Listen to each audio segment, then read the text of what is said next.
Olajumoke. It's always a pleasure having you join me. I want to officially welcome our newest subscribers. Thank you for subscribing to this YouTube channel. Chat with Olajumoke is a place where we talk about all things better living. All right, so on my birthday, I asked people to ask me any question, and someone asked me a question that I get a lot. So the person asked that how am I able to cope with three children without a help? And so I promised that I was going to share how I've been able to do it. So I'm going to gist us my routine and how I've been able to cope with three children so far. All right, so let me just put this out there that everything that I'm going to be sharing is my opinion, is my personal opinion, and is what works for me. Remember that what works for A might not necessarily work for B, but then I believe that you'll be able to get one or two things from it. All right, so let's go. So the first thing is that my husband doesn't like help. He doesn't like us to live in the house with a house help. So I normally get house help for my mom. My mom doesn't live in the city where we live in.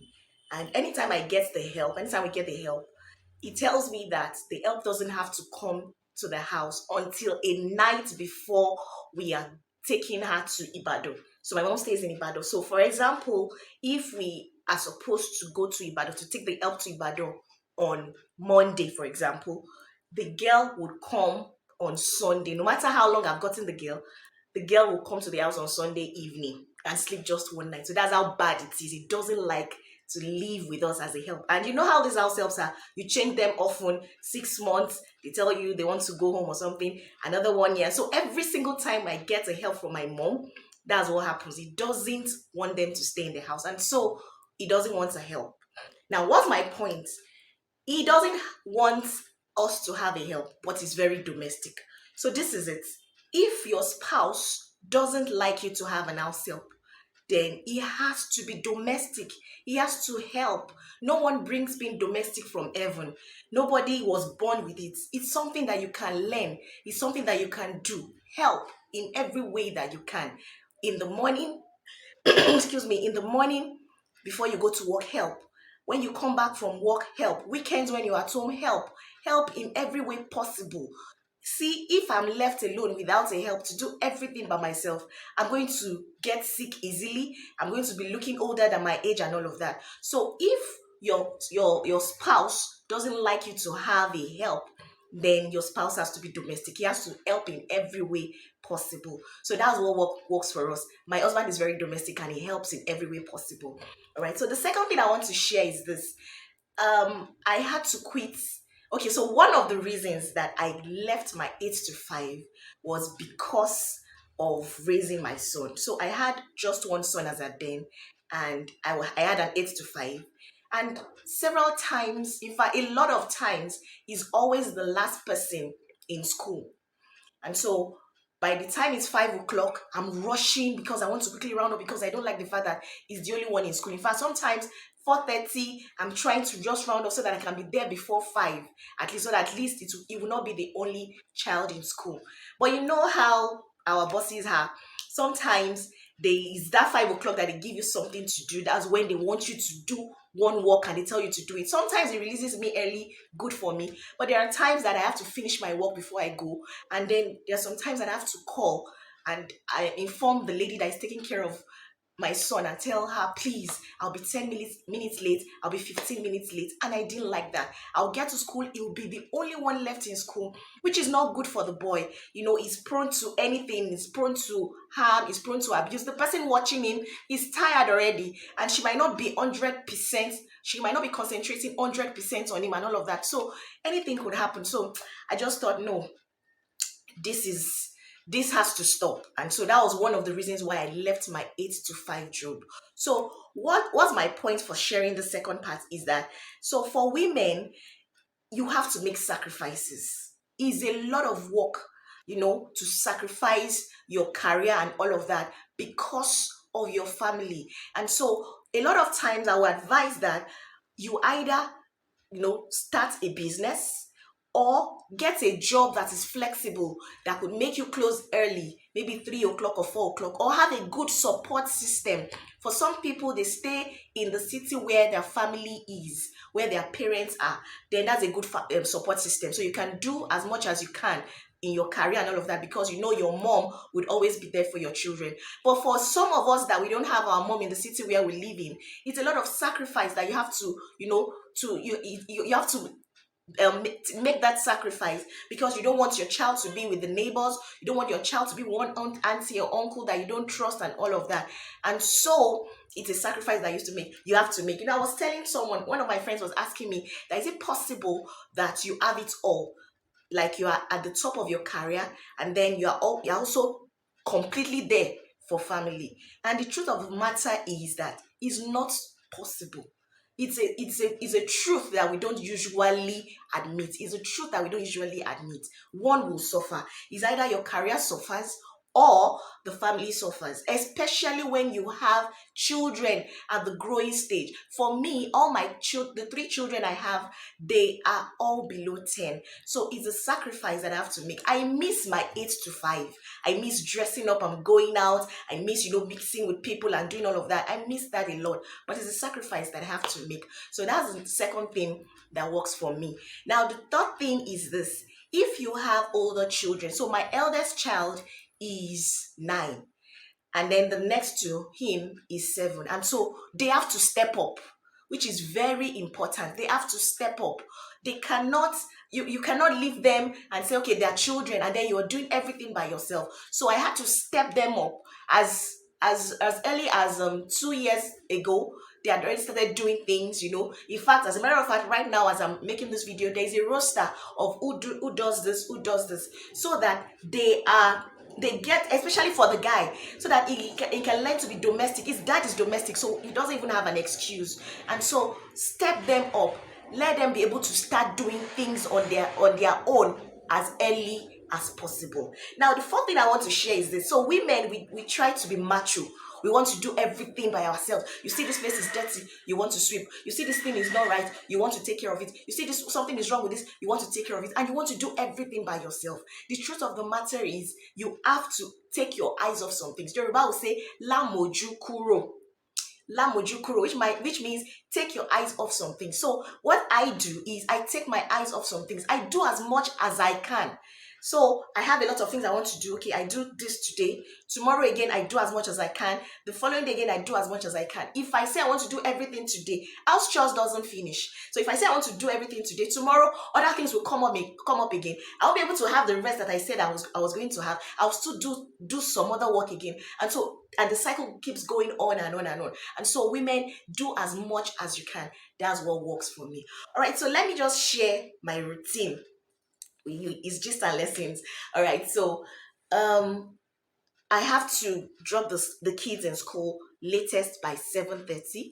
So by the time I wake up, I get them ready for school. Remember, I have a spouse who is domestic and helps. So he's doing this, I'm doing the other thing. And so we are both hands-on, and then we get them ready for school. And they are as early as 7:15. Most times we are ready to drop them off in school. So when they come back, I have that time till 3. They close by 3. So from that time till 3, I have it for myself. Remember, I run my own business. I'm my own boss. So what I do is I use that period for everything that I want to do, because I don't want any distraction. So it's a time for my business, to do everything that has to do with my business. I do it at that time. It's a time that I have with God, to have a conversation, time with God, actually. Yes, so I do that. And then it's also a time for me to build capacity. I read, I do every little thing that I need to do, I do at that time. I have a ministry, I run a ministry. So if it's a day that I'm going to go out for my ministry, it has to be between that time to when they are not around. And if I have to do any running around, I have to go to the market, I have to do anything, I have to deliver to customers, I have to do anything that I need to do, is usually between that time. And so it's all planned out. Now, for Fridays, they close by 1. So anything I'm doing also between the time I've dropped them in school and 1, that's when I have to do. Anything I'm doing after their closing time, I'm already distracted, because my focus is now on another thing, right? So I'm not put, and my mind is not even in any other thing again because it's now pick up time. So sometimes I do pick up, sometimes my husband does pick up. And then they're home for like 3:30 to 4, and then we start homework. And like the older ones can do their homework themselves. I just look at it. Okay, no, this is not correct. I take time to check each one of them's homework, check their books and all of that. And then there are days that they give them books to study, so they study and I ask them questions. So that is between 3:30 and around 6. Now remember that I have a baby who just graduated to a higher class. So he now starts to have homework, right? Like as at yesterday, a day before me recording this video, it was his first time of doing homework, and it was just giving me a, a whole lot of hard time. And I was thinking to myself that how did I even get here? Sometimes you just fling the book away, you will just not answer me, you will tell me he's not writing and all of that. That's a whole ball game entirely. But thank God that the two older ones are independent, they can take care of themselves. Now there are some times that they need internet for their homework, they need to check something on the internet. So as I'm taking care of one, I don't want to give the internet to them because anything can pop up. So I put on the hotspots. They have another device that they can use to check their homework. I put on the hotspots and make sure that they are checking what they are supposed to check. So my eyes are actually everywhere.